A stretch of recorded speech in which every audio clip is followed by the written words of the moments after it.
So I had someone, Jay Johnson 2190, ask in a recent community post about how universalism might affect different areas of theology. So basically asking me to explain a bit about how it contributes to systematics, how it affects other Christian claims.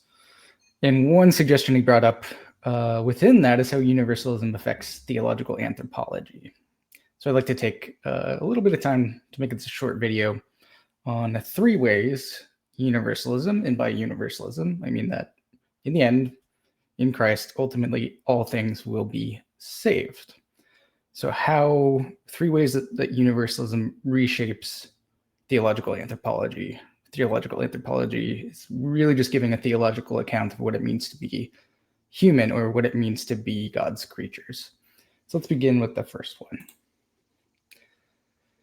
It begins and ends with an overwhelmingly positive conception of what it means to be human. So often Christians begin their account of the human with sin. So we're fundamentally sinful all the way down.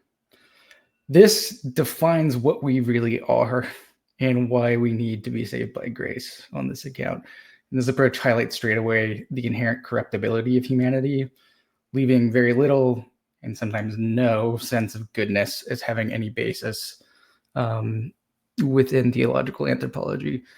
So John Calvin would summarize this as, so depraved is man's nature that he can be moved or compelled only to evil.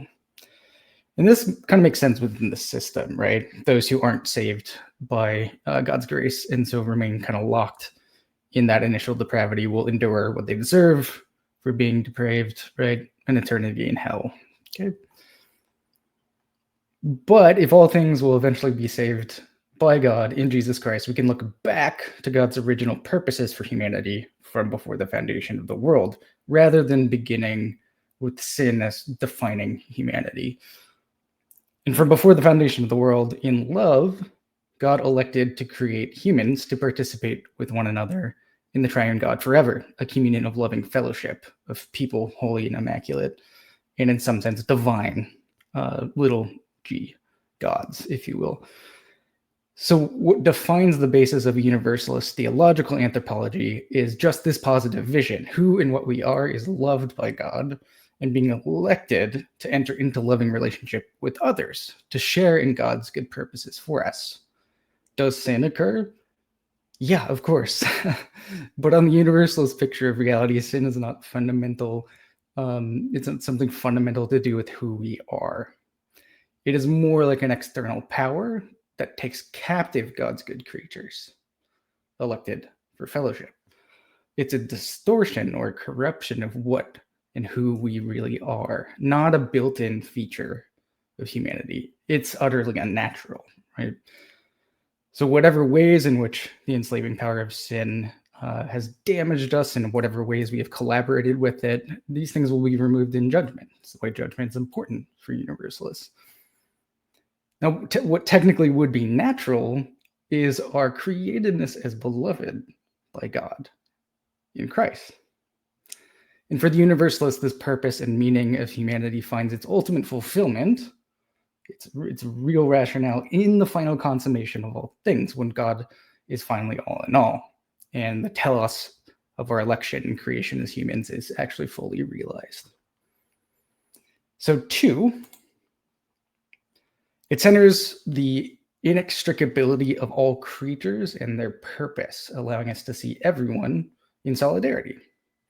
So flowing from this idea that I've been talking about with number 1, is that because we've been created as humans in and for fellowship, we are necessarily linked with every single other human and spiritual being.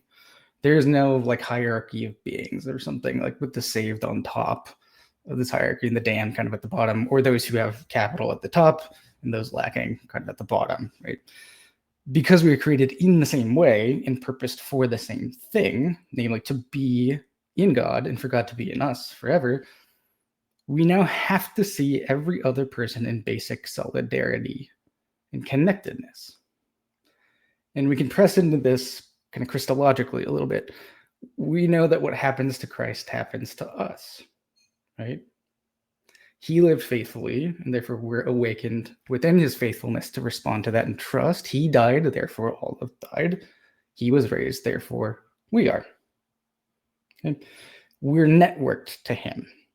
And a similar kind of idea goes for how this affects our understanding of humans and what it means to be human. We are always already networked and threaded together with one another in Christ through his connecting spirit.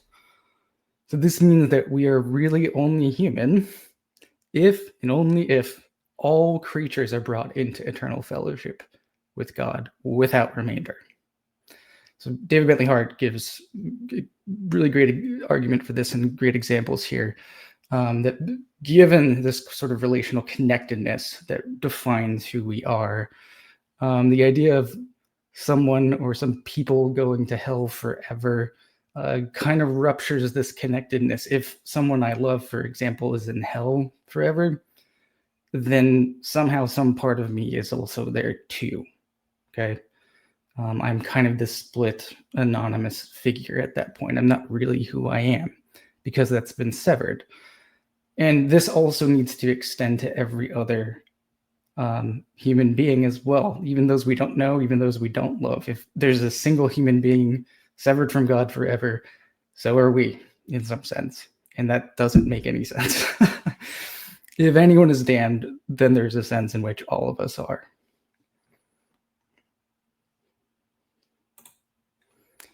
And so 3, finally, it allows for full expression of human particularities within its larger universal purposes. So someone might worry that if we emphasize too much on this sort of, if we put too much emphasis on the singular universal purposes of God for humans, that this might erase or devalue human particularities, whether this be ethnic, racial, cultural, things like that. And I hear this, but when we think about this a little bit more, we can realize that the universality and singularity of all this can actually create the conditions for not just appreciating, but embracing all sorts of human particularity. Again, leaning on Christology, Universalism says that the God revealed in Christ, who has created and will finally save all things, became incarnate. He showed up in the nitty-gritty details, the particularities of what he loves. So contra those who say that the devil is in the details, it seems better to say that Christ is actually in all the details of all human expressions of life, and as he assumes all of it, right? And in that assumption, God says a yes to all those things that make us unique bodied events of consciousness and intentionality with distinct histories, practices, personalities, all of that. Are there things that God says no to in the incarnation? Yeah, definitely. But those are only parts of who we are that have been infected by sin's enslaving power. Okay, God doesn't say no, but rather a loving yes to our particularity, for example, as a person of color, with traditions, rights, stories, connections with land, space, place, or even as a mother, as a father, as a son, as a daughter. Right? Without universalism, this kind of yes from God tends to it's going to need to be heavily qualified. It tends to be a kind of yes, but you'll need to conform to this one particular way of being a Christian, and so leave behind previous connections. Otherwise, you're going to be damned or annihilated, along with all those things that have constituted your identity and formation as a human, as a particular human. Now, I have a few lines here from a chapter of mine that will be in a forthcoming Theological Anthropology book through Erdman's publishing that kind of drives this home, leaning on the work of Willie James Jennings. And so I'll kind of conclude on this. Quote, the very formation of the racial world would strip people from land, space, place, animals, and other essential relations that had long shaped their communal identity. Jennings names this violence as a forced, quote, new arrangement of relations, economic, social, cultural, military, and most important, spatial, end quote. What we're dealing with here is not merely a distorted view of the human being, but an irreparably deformed account of God. The God who, within the schema, not only creates but relates to humanity primarily through retributive justice, vilification, and ultimately execution, especially of those who resist his colonizing power and stand opposed to his terrifying sovereignty. God becomes the worst colonizer imaginable. So these have been 3 ways in which universalism affects how we understand theological anthropology, so what it means to be a human created by God. I hope some of you may have found this video helpful. Please leave a comment and like and subscribe to this channel if you haven't already. And with that, this has been Apocalypse here, Christianity you can live with.